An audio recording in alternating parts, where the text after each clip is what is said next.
Donc, le thème du mois, change, le changement. Il y a plusieurs façons dont on aurait pu aborder le thème. Vous regardez les 139 talks qui ont eu lieu ou qui ont lieu jusqu'à aujourd'hui et demain partout dans le monde. Il y a eu plein d'approches au thème du changement.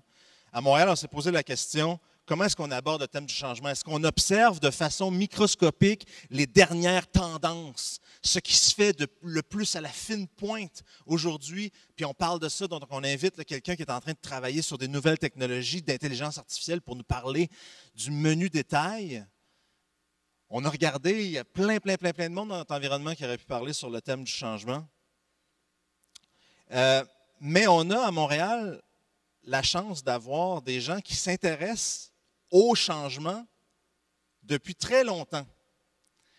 Et dans la vie, quand on regarde le monde se transformer pendant 60 ans, ou plus même, on finit par avoir une forme de perspective qui nous permet de mettre en relief, ou en tout cas avoir une petite perspective sur les petits changements desquels on peut s'amouracher au jour le jour, nos technologies mobiles, etc.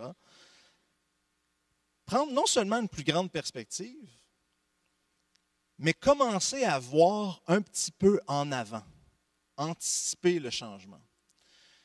Il y a des gens qui sont des futurologues qui disent dans 25 ans, il va y avoir telle chose. La personne que je vais vous présenter aujourd'hui, Michel Cartier, ce n'est pas un futurologue, c'est quelqu'un qui travaille en prospective. Donc, c'est quelqu'un qui met des lunettes à la fois économiques, technologiques, sociales. C'est quelqu'un qui schématise la somme des changements accumulés jusqu'à aujourd'hui, puis qui commence à regarder qu'est-ce que ça nous donne demain.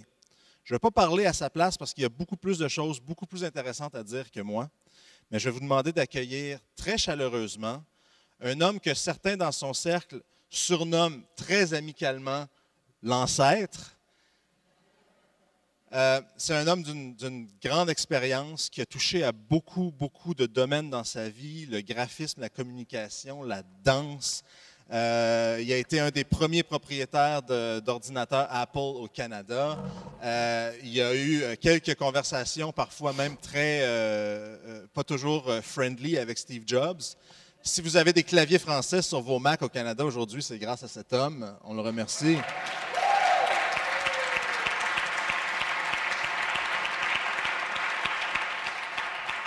Mais donc, mesdames et messieurs, je vous présente le vénérable, mais surtout très inspirant, Michel Cartier.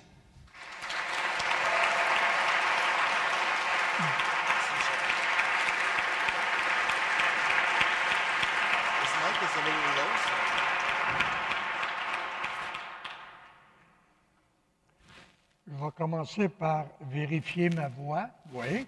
2, je vais vérifier si j'ai bien... Oui, c'est bien ça. Je vis dans un monde assez curieux.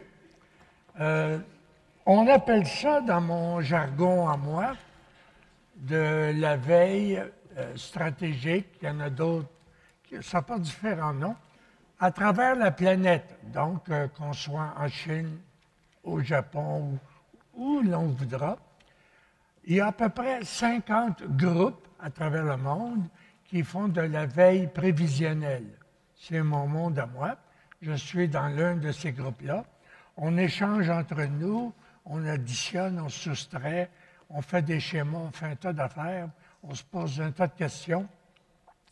Il y a 2 grands courants. Il y a un premier courant que j'appelle la futurologie. S'il y en a qui connaissent les écrits de M. Rifkin, c'est ça. Il y a un autre courant qui s'appelle le prévisionnel.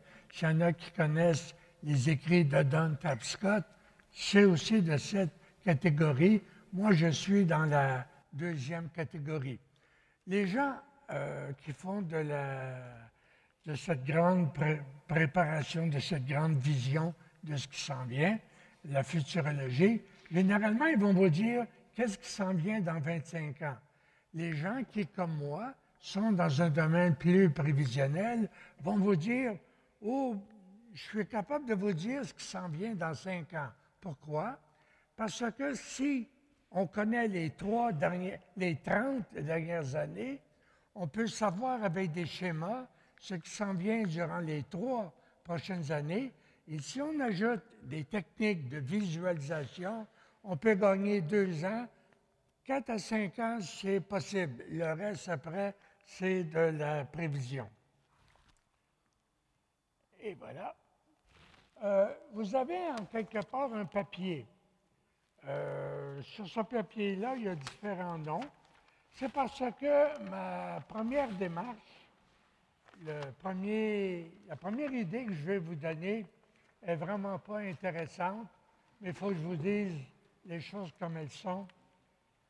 Si je vous regarde, 20 d'entre vous ne seront plus là dans 4 ans. Il n'y aura plus de job, il n'y aura plus de contrat, il n'y aura plus de compagnie, il n'y aura probablement plus de technologie, puis peut-être qu'il n'y aura plus de clientèle.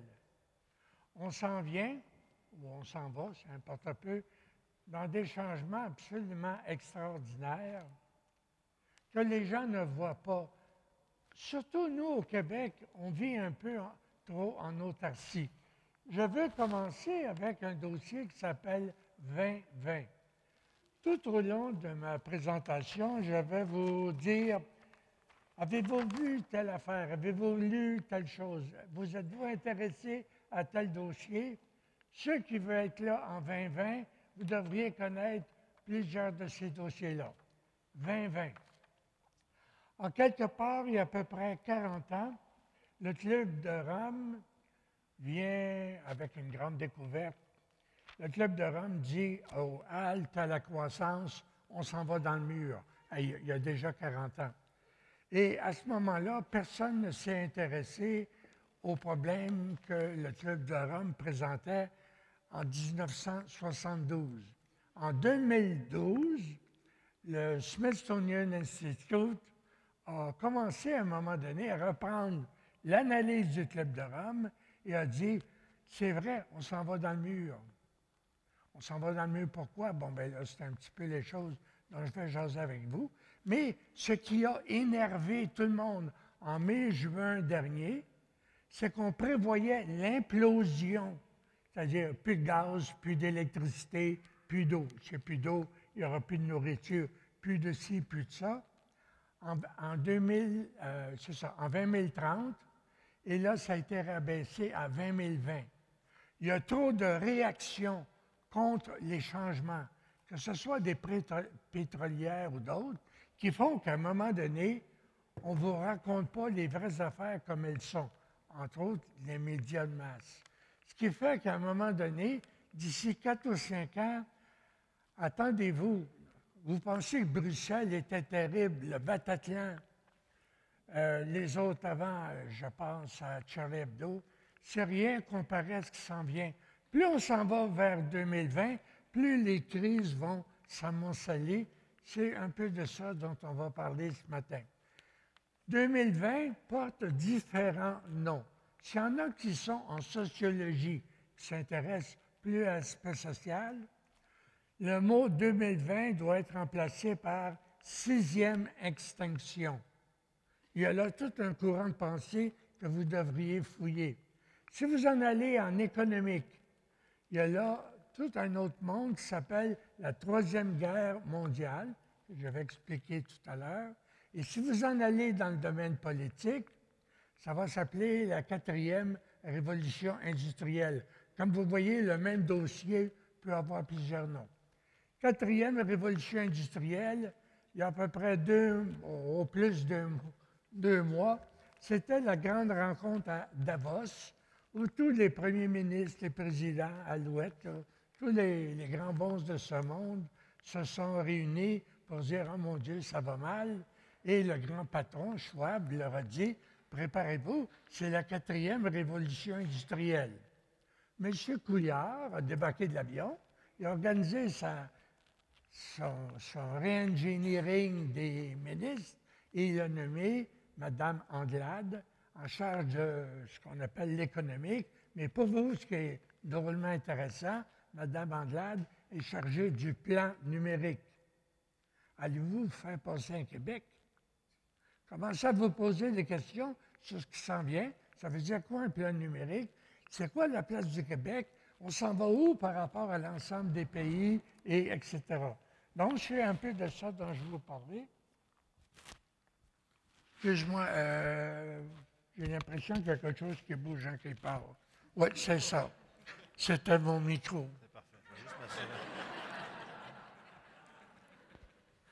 Lui, il me dit, c'est parfait. Je le savais que j'étais parfait. OK, ouais. OK, tout ça parce qu'il y a à peu près 30 à 40 ans, je ne sais plus qui, a posé la question, sommes-nous en continuité ou en rupture? En continuité ou en transition? Nous sommes en rupture, on passe d'une société industrielle à une société post-industrielle, et tout le monde sait plus ou moins que c'est en quelque part le numérique. Ce que vous devez savoir, c'est que l'histoire ne se déroule pas dans une courbe qui est très belle, qui est très intéressante. L'histoire, elle s'en va par bond. Elle bondit à un moment donné parce qu'il y a une crise. L'ensemble des crises à chacun des bonds, c'est qu'il y a plus de monde. Parce qu'il y a plus de monde, il y a plus d'informations. Puis parce qu'il y a plus d'informations, on crée une technologie qui fait qu'il y a un bond. Comme vous voyez, Internet n'arrive pas de même. Il arrive en quelque part parce qu'il y a un ensemble de crises et qu'il pourrait ou pas répondre à cette crise-là, comme l'imprimerie, comme la télévision, puis comme les alphabets avant. Donc, on est dans une continuité qui est faite de bons. Et voilà. Ce n'est pas la première fois qu'on change. On a changé plusieurs fois dans le futur et à chaque fois, intelligemment, collectivement, c'est le mot collectif, on a trouvé des réponses. Si vous n'êtes pas trop sûr qu'il y a des changements, en haut, ça c'est quand le pape Benoît a été élu au Vatican. En bas, 7 ou 8 ans après, c'est le pape François. Je ne sais pas si vous voyez la différence.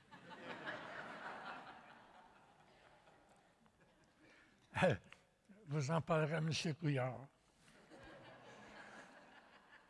Grand-père, chez moi, vivait dans le rouge. Le rouge, c'est l'agriculture. Parce que là, vous êtes de 1860 à 1990. Mon père a vécu dans le bleu, l'industrie, c'est un imprimeur. Moi, j'ai vécu dans le vert, les services, c'est-à-dire l'éducation, la santé, etc. Et mes enfants et mes petits-enfants vivent dans l'orange.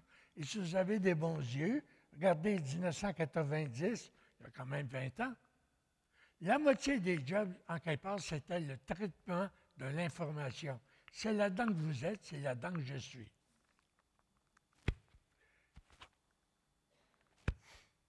OK. Le traitement de l'information laisse supposer qu'il y a un plan numérique. Il y a 20 pays aujourd'hui qui sont en train de se doter d'un plan numérique, pas le Québec, pas le Canada. Il y a au-delà de 30 pays qui ont des centres de veille, des centres de prospective, pas le Québec, pas le Canada. Là, vous écrirez à Mme Andelade. Quand on est dans un groupe de veille, on a toujours une grille pour analyser tout ce qui se passe.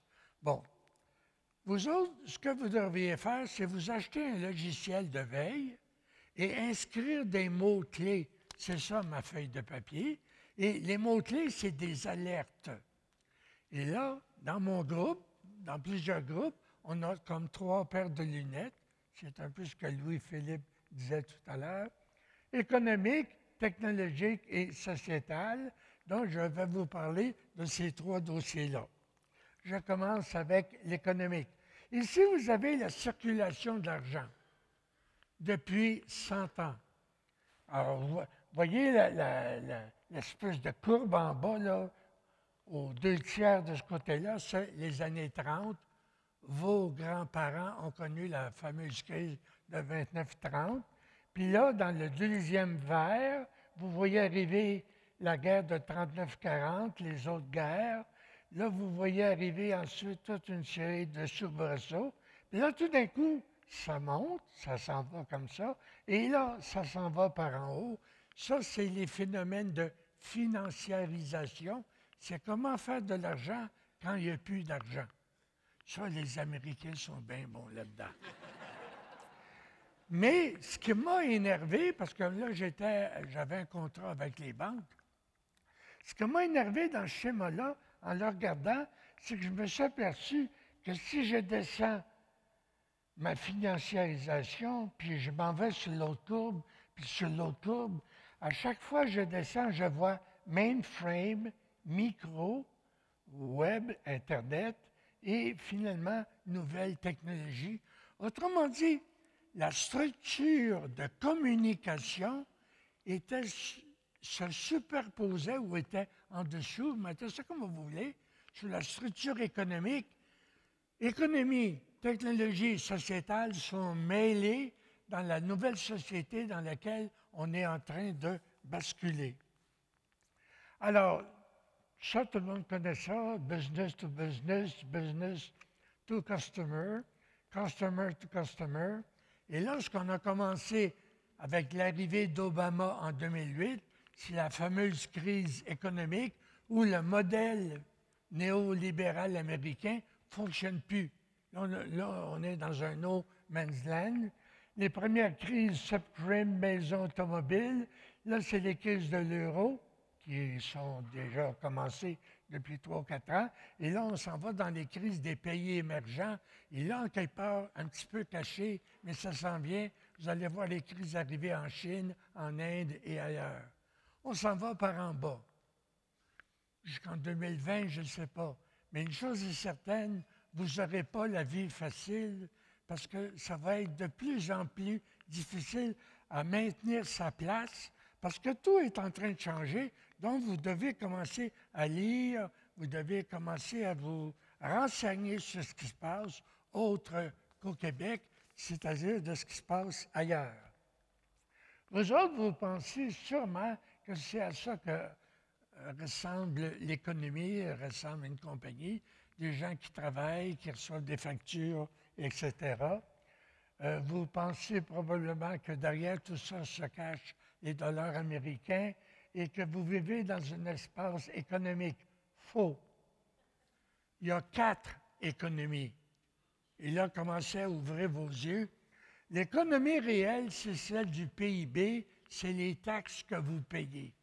C'est juste le petit coin blanc en haut. Quand M. Letao vous parle, il ne parle que de ce coin-là.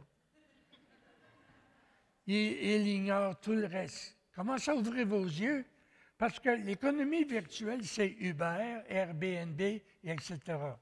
Mais vous avez l'économie pirate. Ça, c'est pornographie, prostitution, échange d'argent, la vente d'armes. Puis l'économie mafieuse, tout le monde connaît ça, c'est le symbole du Québec, les enveloppes brunes. Donc, quand à un moment donné, on parle d'économie, on parle de quoi? Mais vous autres, quand vous allez vendre ou des programmes ou des services, vous allez rencontrer une clientèle, est-ce que vous préparez les gens avec qui vous allez travailler dans le futur à 4 économies? Vers quel monde là, vous vous en allez et qu'est-ce que vous devez commencer à comprendre? Donc, 4 économies, ça devrait être des choses que vous mettez sur vos bouts de papier parce que vous aurez à lire là-dessus. La nette économie, c'est la rencontre de la souris de la carte de crédit. C'est quoi le changement? Le changement, c'est plus l'achat. Le changement, c'est le magasinage. Si en quelque part vous êtes dans le monde des stratégies, le mot magasinage est un mot-clé pour vous. Parce que tout ne démarre plus des achats, ça démarre en amont du magasinage. Ça veut donc dire qu'une compagnie comme celle-là, il faut qu'elle soit sur Facebook, sur Twitter, RSS, etc. Là, je vous fournis un autre mot qui est capital, multiplateforme. Dans ma vie, dans quelques années, que ce soit Radio-Canada, Radio-Québec, que ce soit l'Office national du film, ou un tas d'associations, de groupes ou d'institutions où je suis allé, Ça n'a pas tellement bien allé, parce que tout le monde disait, moi j'imprime de l'information. Exemple, le journal La Presse ou Le Devoir. Ou moi, j'édite du visuel, je travaille à Radio-Canada. Faux. Tout ce monde-là aujourd'hui sont des éditeurs d'information qui travaillent avec un processus qu'on appelle le multiplateforme. Autrement dit, tu traites, puis ensuite ça s'en va sur différentes plateformes, parce qu'avant, on arrivait par les plateformes, on traitait puis on vendait à un client. Là, tout est renversé. La chaîne de processus est complètement changée et ça s'appelle multiplateforme. L'autre affaire sur laquelle vous n'êtes pas du tout habitués, vous autres, vous pensez quand vous achetez quelque chose sur eBay ou je ne sais pas trop, que ça s'en vient chez vous. Faux. D'abord, ça s'en va à Albany, pas loin d'ici, où vous avez un warehouse comme ça, où sont les objets que vous voulez acheter, et ça part de Albany, ça s'en vient chez vous. Ça, c'est un nouveau mot que vous devez comprendre. Architecture, clic et brique. Autrement dit, on ne s'en va plus dans quelque chose qui est purement en l'air, en quelque part dans un cyberespace. On va avoir besoin d'espace physique mêlés avec des espaces de type cyber qu'on appelle, un, multiplateforme et deux, ce qu'on appelle, ce que je vous disais tout à l'heure, multiplateforme et brique et clic. Donc, vous avez des mots sur lesquels vous devrez fouiller, que ce soit sur Google ou etc. Ce qui veut donc dire que l'organisation du commerce est en train complètement de se refaire. Avant, on avait des besoins. On fabriquait quelque chose, on distribuait à un public de masse. Là, ce qui s'en vient, c'est qu'on va distribuer à des niches, c'est-à-dire en fonction d'une personnalisation. Là, faites attention, parce que le gouvernement que nous avons, et à Ottawa et à Québec, il est encore resté en haut, lui. Nous, on est rendu en bas, le restant de la planète. Et ce que vous devez comprendre, c'est que votre vie à vous n'est pas publicité, brique et clic, n'est pas production, mais en avant, design, recherche et développement. Ceux qui vont être là en 2020, c'est là que vous devez être. C'est ça que vous devez développer, des nouvelles façons de voir, un nouveau Québec qui est en train de se faire.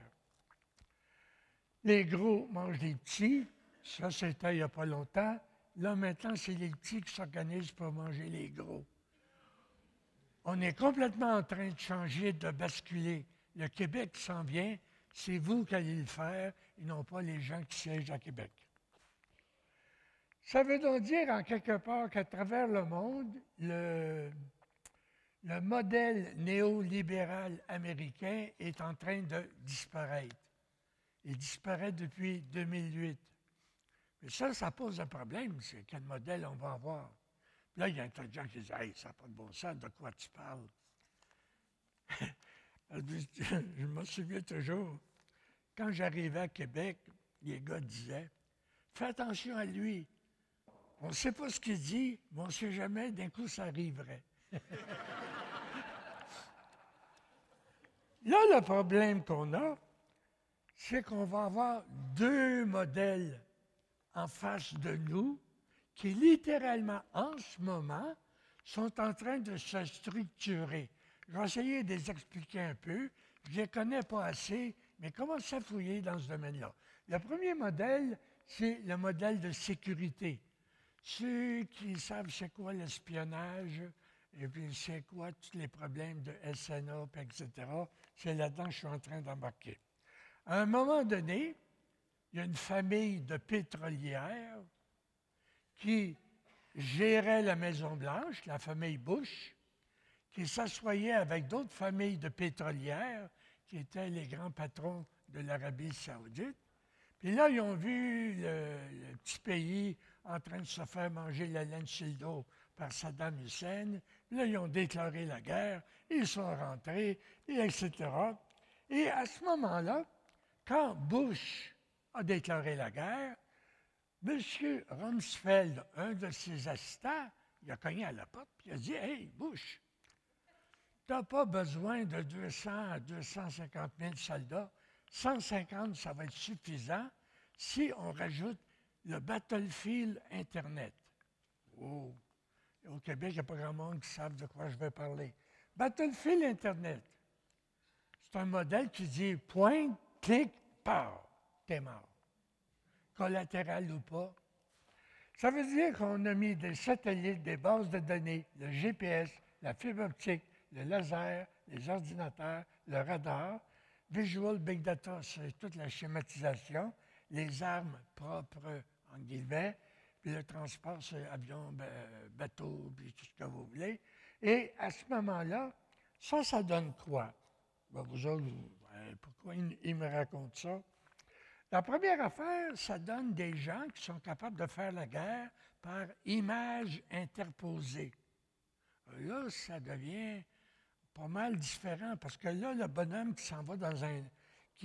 Qui est en train de manœuvrer son drone, il voit 3-4 personnes qui font clic, clic, clic, clic, puis vous comprenez qu'est-ce que je vais parler.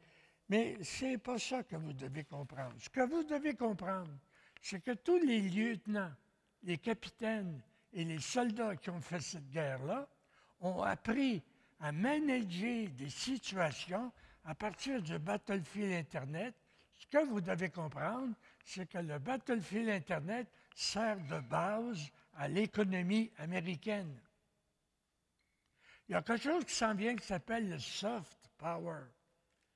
On ne fera plus la guerre avec des bombes, des CDC. On va faire la guerre avec des images, avec de la publicité, avec tout un monde sur lequel vous n'avez pas beaucoup d'idées de ce qui s'en vient. Hey, 2020, là, c'est juste dans 5 ans. Hein? Regardez ce qui s'est passé depuis 5 ans. Regardez ce qui s'en vient. Ce qui s'en vient, c'est tous ces jeunes-là qui retournent à la vie civile, qui dirigent des compagnies, puis qui vont chercher Battlefield Internet, qui porte maintenant d'autres noms. Ça veut dire que tout l'effort de guerre militaire américain sert à l'effort économique.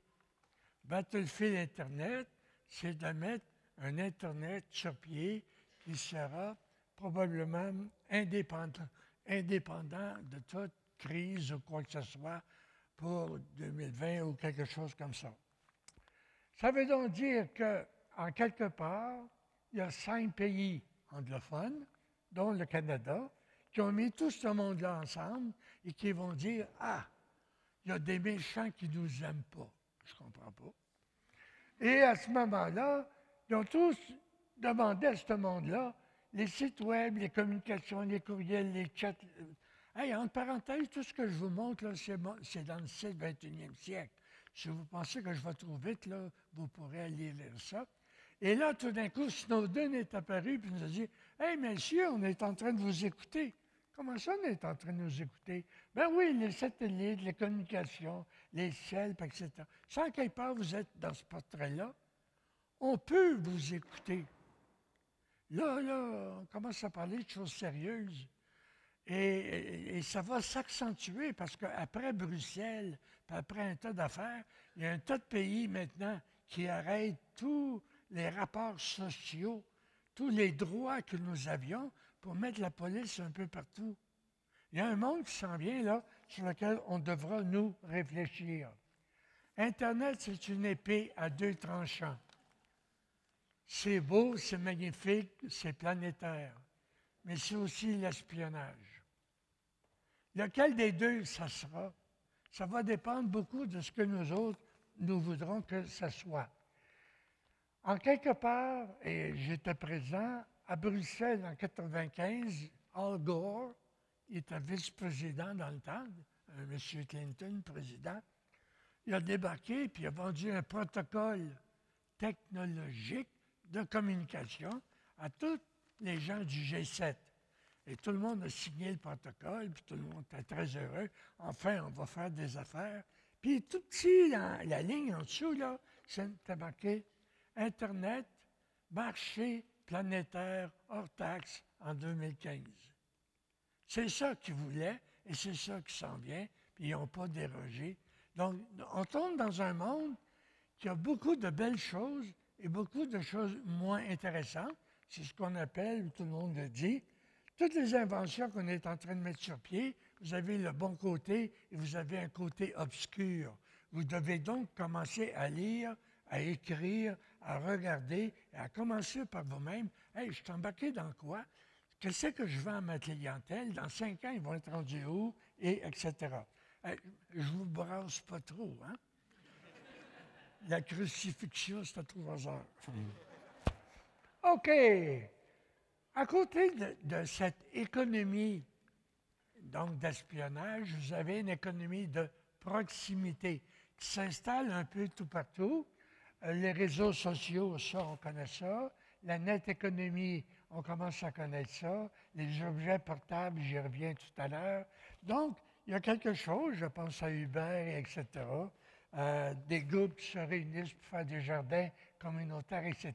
Les deux économies existent, cohabitent et se battent entre elles à l'heure actuelle.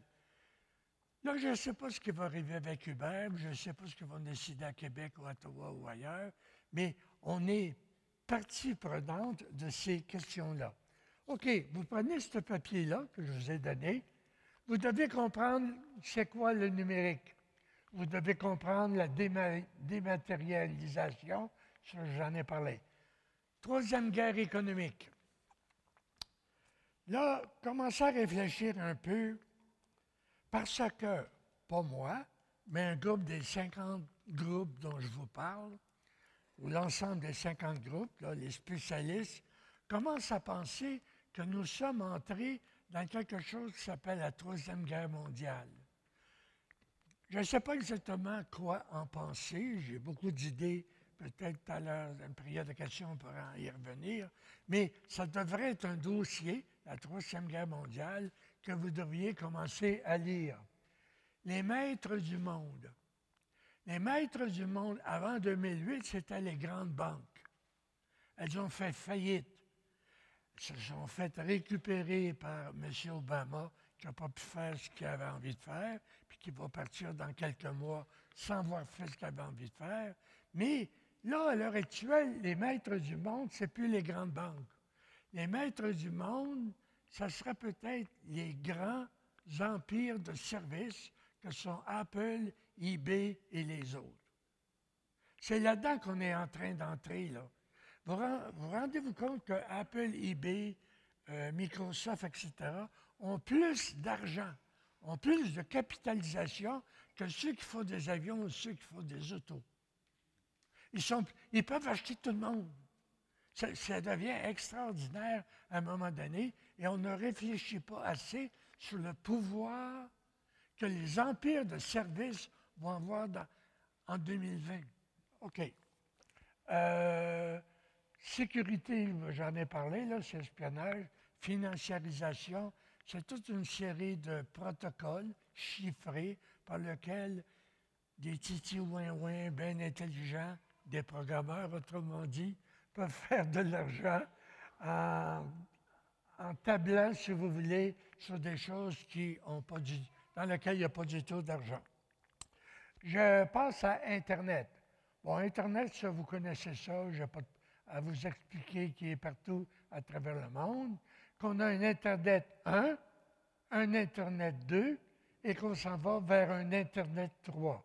Wow, là, je suis allé trop vite. Je reviens en arrière.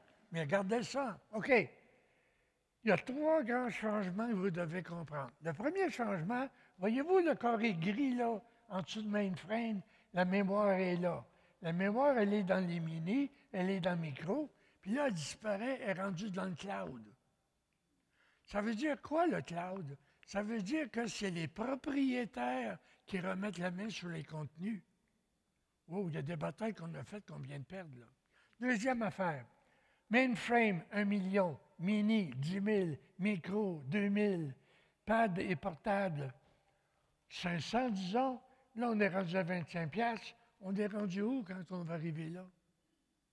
Je ne sais pas si vous voyez de quoi je parle quand je parle de 2020.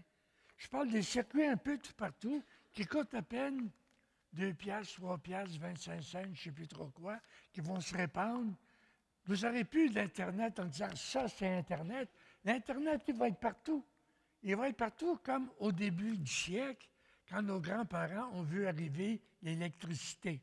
On ne vous croirait pas, mais dans ce temps-là, ils pensaient que plus la pièce était grosse, plus la lampe devait être grosse. Mais ce n'est pas du tout ça qui s'est passé. Là, on est rendu qu'on a des LED un peu tout partout. Donc, vous avez des changements. Le troisième changement, c'est fil et sans fil. Donc, d'ici 2020, l'Internet que vous connaissez, qui est l'Internet 2, est un Internet de transition. Quand vous vendez quelque chose, que vous programmez, que vous faites quoi, vous le programmez pour quel Internet? Vous en allez où? Est-ce que vous commencez à dire à vos clients ou à votre patron, tu sais, dans 2 ou 3 ans, on sera peut-être rendu ailleurs. Est-ce qu'on pourrait commencer à avoir des versions ou préparer des choses en fonction de ce qui s'en vient? Vous autres, vous pensez qu'Internet, c'est ça? Faux. Internet, c'est ça.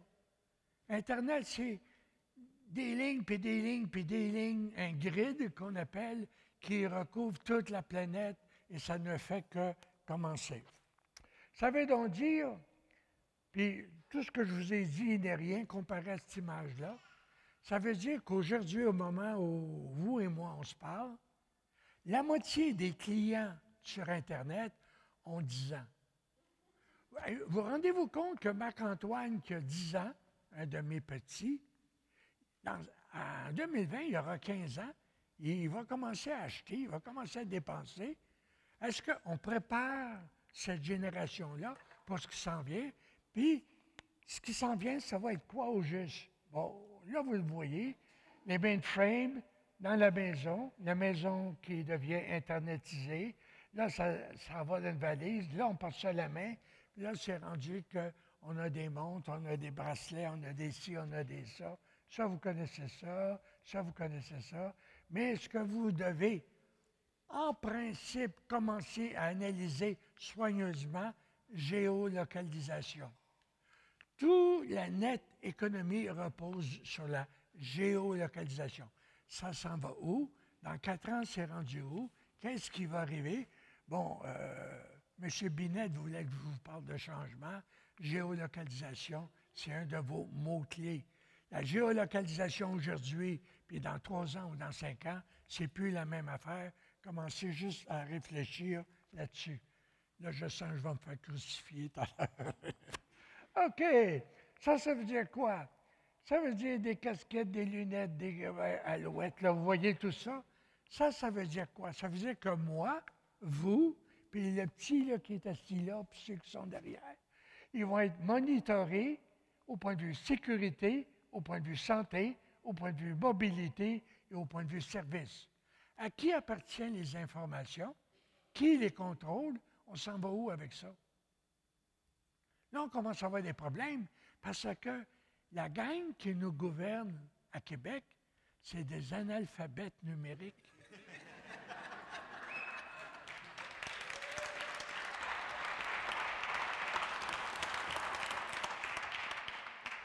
Ça veut dire que vous commencez là, à réfléchir, bien, je l'espère. En tout cas, je sens la tension tout d'un coup. C'est que là, je viens de rajouter quelque chose. L'individu, demain, va être dans l'information. Là, vous devez commencer à penser, à travailler là-dessus. Ça, c'est réalité virtuelle, réalité augmentée, laser, hologramme, ça veut dire tracking 3D. Ça veut dire qu'il y a un tas d'affaires qui s'en viennent parce que techniquement, ça va devenir possible. Comme vous voyez, Internet 2, oui. Mais Internet 3, il s'en vient. Mais Internet 3, ça veut dire quoi? Ça veut dire, parenthèse entre autres, ceci. Cet Internet-là, l'Internet actuel, appartient à Department of Commerce des États-Unis. Oui, il y a des soubresauts, les gens ne sont pas de bonne humeur. Ça veut donc dire que les gens en ont marre partout à travers le monde. Puis là, je vous prie de me croire que c'est vrai, que les États-Unis contrôlent Internet. Les Chinois ont compris. Oups, tiens, j'en ai fait. Alors. Ah, OK. M. Binet vient. Tu étais inquiet parce que j'ai parlé des Chinois, je le sais. La Chine est en train de préparer son Internet. Poutine va faire pareil et l'Europe aussi. Vous aurez pu, dans le futur, un Internet. Techniquement, oui, mais vous aurez politiquement 4 Internet. Vous allez avoir un Internet pour les riches, un Internet pour les pauvres. Ça, c'est commencé aux États-Unis. Et vous allez avoir 4 web. Un web pour les militaires, un web commercial, un web social et un web académique. Autrement dit, vous vous en allez dans un monde en fragmentation. Vous allez faire des ententes, vous allez faire, je ne sais pas, mais de la business avec qui, comment. Vous devez commencer à réfléchir parce que dans 2 ou 3 ans, ça s'en vient relativement vite. Ça veut donc dire que tu as une période PC, le Web 1, le Web 2, le Web 3. Vous avez les 4 Web qui s'en viennent. Ça veut donc dire que dans 3 ou 4 ans, ce que vous programmez, ce que vous faites, ce que vous vendez est relativement différent avec ce que vous êtes en train de faire. Ça ne veut pas dire que demain ou après-demain, vous allez changer, mais ça veut dire que dans 1 an, dans 2 ans ou dans 3 ans, vous devez commencer à préparer vos clients ou vos patrons ou les gens avec qui vous avez à dealer à ces réalités-là, parce que c'est vous qui êtes l'interface entre eux et ces changements-là. Donc, l'Internet où tout le monde se rencontre, l'Internet, lui, on l'a vu, et là, je suis rendu à ma deuxième feuille, à la deuxième partie de ma feuille. Dans la première partie de ma feuille, qui était l'économie, j'espère que vous avez noté briques et clics et que vous avez noté les 5 yeux. Dans l'Internet, ici, je parle du mobile, je parle du média planétaire au point de vue technologique, mais ceux qui prennent des notes, rajoutez le mot niche. On s'en va de plus en plus vers des niches spécialisées. La net économie, c'est des gens dans des niches prêts à payer pour des services parce qu'ils ne les trouvent que dans cette niche-là. Géolocalisation, vous savez ce que ça veut dire. Multiplateforme, j'en ai parlé. La fragmentation Internet qui s'en va dans tous les sens. Les images écrans. Là, il faut que je prenne une minute parce que c'est l'une des batailles qui Binet. Oh, il est toujours là, OK. Sais-tu, je vais leur dire ça, mais écoute comme il faut. On devrait avoir une session, éventuellement, sur les images écrans, parce que ce que vous voyez à l'heure actuelle sur les écrans n'est pas le type d'écriture dans 3, 4 ou 5 ans. On s'en va vers un type d'écriture qui va être bâti sur l'oral, sur les symboles et sur une autre forme d'écriture médiatique dont je parle entre autres dans le 21e siècle. Il y a quelque chose qui s'en vient qui est majeur et qui est clé pour le Québec parce que c'est là où le Québec serait le meilleur pour aller chercher des marchés, aller se faire des niches spécialisées, etc. Les images écrans, c'est un monde absolument fabuleux. Il y a tout le monde de la gouvernance d'Internet dont je ne vous parle pas, qui est un problème majeur, et le problème des 4 web qui sont déjà depuis 1, 2, 3 ou 4 ans en train de se splitter, et etc. OK, le dernier, c'est le citoyen. Bon, grand-père, lui, il vivait dans un petit village. Lui, il était cook dans un camp de bûcherons, donc il était un compteur. Vous voyez d'où j'arrive. Et à ce moment-là, il collait des sets. Je regardais le plancher tout à l'heure. Je me disais, hey, je collerais bien un square dance ici, là. Je sais pas, vous voyez. Et à ce moment-là, il vivait surtout au jour le jour. Il savait que c'était mercredi, ou il savait que c'était midi parce que la cloche de l'église sonnait. Mon père, lui, c'était un imprimeur. Lui, il a connu un autre monde qui était le monde des masses médias. Il a connu un monde complètement industriel où il travaillait d'heure en heure, à telle heure il arrêtait, à telle heure il continuait, il était syndiqué, etc. Et mes petits-enfants, ils sont dans des niches, ils sont dans des groupes, ils travaillent à la seconde. Pour lieu que la communication leur tombe dessus, la communication elle remonte par en haut. Donc, on a un changement. La communication bottom-up, ça veut dire qu'un tas de gens commencent à parler, et un tas de gens commencent à dire non et à être mécontents. Donc, il y a des affaires qui s'en viennent politiquement qui ne sont pas intéressantes pour certaines personnes. Vous allez avoir à bâtir des bases de données. Vous autres, vous pensez que vous entrez un tel dans une base de données. Faux. Quand vous allez rentrer un tel dans une base de données, il faudra rentrer son identité sociale, son identité personnelle et son identité professionnelle, sans laquelle les bases de données dans le futur ne fonctionneront plus. 80 de ce qu'il y a dans vos bases de données n'est pas structuré. Comment voulez-vous qu'on ait une économie dans le futur? Ça veut dire que ceux qui programment, ceux qui préparent, ceux qui structurent, doivent commencer à aller plus loin que les pauvres, les riches, ou les gens à droite, les gens à gauche. On est dans un monde beaucoup plus complexe. Ça veut donc dire que si tu t'en vas calcul, tu t'en vas ensuite information, tu t'en vas navigation, tu t'en vas socialisation, on rentre dans personnalisation. Ça, c'est nous autres. Il y a des pays qui sont déjà rendus là. Dans 4 ou 5 ans, en 2020, vous passez de 4G à 5G. Parce que, ça, c'est les largeurs de bande. Parce que vous passez à 5G, vous tombez dans des architectures quantiques, nous serons dans l'information. Donc, les changements, ils sont là. Les changements, ils s'en viennent très vite. Vous ne les voyez pas, vous vivez au Québec, vous ne vivez qu'en français. Mais ailleurs, dans les autres pays, n'oubliez pas, il y a 20 pays qui préparent des plans numériques, puis le monde qui travaille en anglais, ils sont déjà rendus, ils arrivent dans le 5G.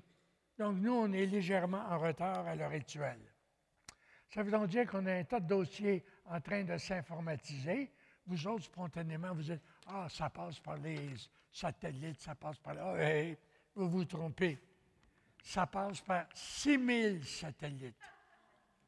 Vous avez, bien pas exactement là, mais un peu tout partout, 6000 satellites au-dessus de votre tête. Je ne sais pas si vous voyez où est le changement. Bon, ce n'est pas tous des satellites de communication.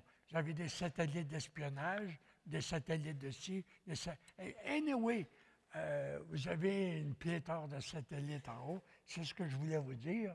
Et on va vous vendre la modernité. On va vous dire, bien pas à vous, on va dire aux patrons des grandes compagnies ou à M. Coderre, à M. Labombe, à tous les autres. Hey, ville intelligente, big data, Internet des objets, cloud, réseaux sociaux, drones. Si tu n'as pas ça, tu n'es pas moderne. Je ne suis pas sûr. Il faudrait qu'on fouille ces choses-là pour savoir si vraiment, dans les plans de M. Coderre ou les plans de Mme Anglade ou je ne sais pas trop quoi, nous, on va pouvoir s'exprimer. Et où la démocratie là-dedans? Es-tu dans les plans qui s'en viennent ou c'est juste des ingénieurs ou des programmeurs qui sont en train de faire des programmes qui vont nous manipuler? Ça, c'est la réalité. Mes petits-enfants sont en amour avec l'image. Ça, c'est image-écran. La culture qui est en train de se construire, et au Québec et ailleurs, c'est image-écran. Moi, une des choses qui m'a le plus étonné, je ne sais pas s'il y en a, probablement que l'après-midi, vous n'êtes pas libre, mais des fois, je regarde Séraphin Poudrier, le vieux, là, pas le nouveau, ou je regarde Le temps d'une paix. Puis là, je peux m'asseoir. Puis là, il embarque dans la charrette. Il prend des guides. Guédic, guédap. Puis là, il part. J'ai tout le temps voulu pour le regarder dans la charrette. Si je m'en vais dans Unité 9, pensez-vous que j'ai le temps de voir la charrette? Ah, tabarnouche. Hey. Unité 9, c'est des séquences de quelques secondes, tandis que dans Le temps d'une paix, c'est des séquences de 2 ou de 3 minutes. OK, je traduis pour vous autres. S'il y a une information drôlement importante qui s'en vient, elle vous est présentée en quelques secondes. Dans mon temps, elle était présentée en 2 minutes. Je pense que vous commencez à voir les changements. Tant et si bien qu'il y a tellement d'informations qui circulent qu'on voit plus clair parce que ça n'a plus de sens. On n'a plus le temps de réfléchir à l'information qui s'en vient. Ce qui fait qu'on prend des bonnes ou des mauvaises décisions en fonction de l'information qu'on a. Ce qui fait que Time Magazine a dit « Hey, c'est vous les responsables de tout ça. » Puis vous autres, vous allez penser « Hey, monsieur tout le monde, monsieur tout le monde, c'est plus 70.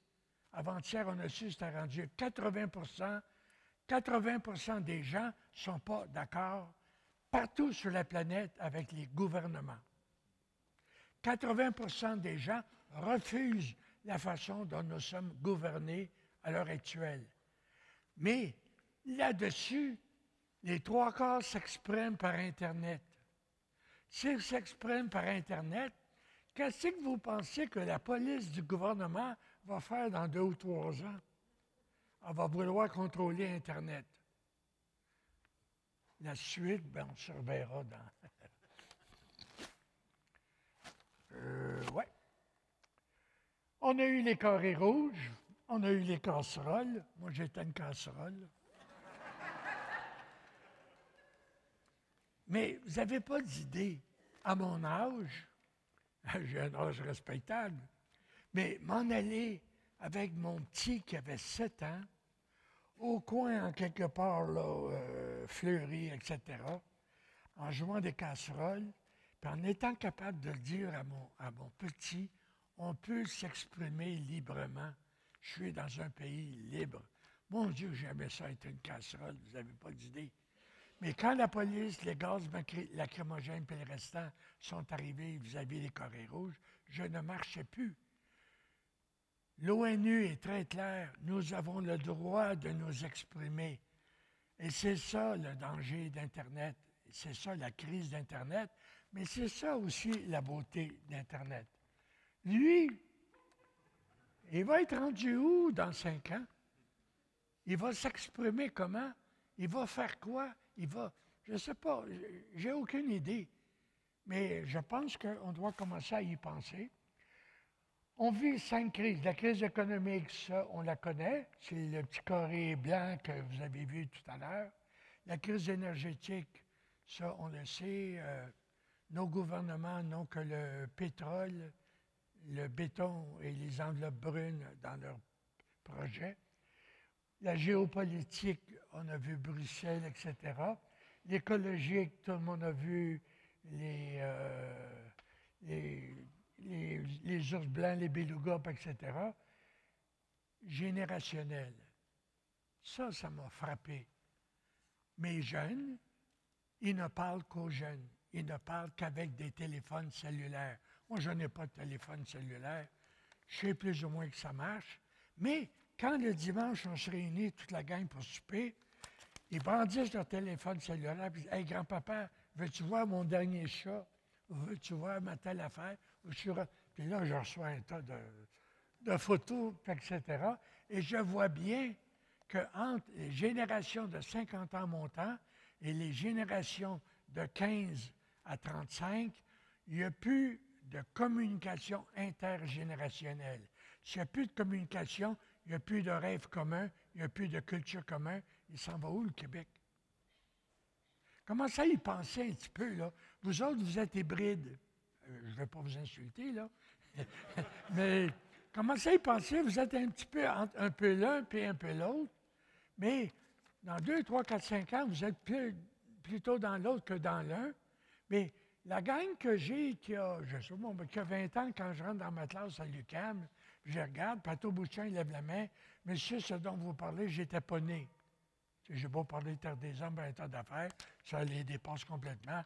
Ils n'étaient pas là. Et ils connaissent qu'aujourd'hui. S'ils connaissent qu'aujourd'hui, moi qui connais beaucoup le passé et qui rêve du futur, comment je peux travailler avec eux autres? Je commence à penser qu'on a de sérieux troubles intergénérationnels. Ça veut donc dire, et je termine, la confiance a disparu, ça c'est majeur. Commencez à fouiller ça, parce qu'il y a des problèmes qui s'en viennent, sur lesquels on n'a pas beaucoup pensé, mais sur lesquels d'autres sont en train de penser. L'intergénérationnel, l'urbanisation fait On vit maintenant dans des quartiers où on s'amoncelle les uns par-dessus les autres, où on n'a quasiment plus rien à donner. C'est pour ça qu'on dit ou à échanger. C'est pour ça qu'on parle des nouvelles technologies.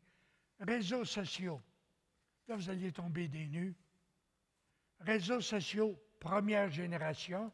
Réseaux sociaux, deuxième génération. Réseaux sociaux de première génération, il n'y a rien à faire avec ça. C'est des réseaux qui déifient le moi, le je, qui sont narcissiques. Il faudra développer des réseaux de deuxième génération qui vont passer au nous. Les réseaux sociaux de première génération ne feront pas de changements politiques ou de changements sociaux. Ils sont trop générationnels, c'est trop des jeunes à ce moment-là. Gamification, ça c'est l'utilisation des jeux comme mentalité pour communiquer avec le monde, donc 3D images.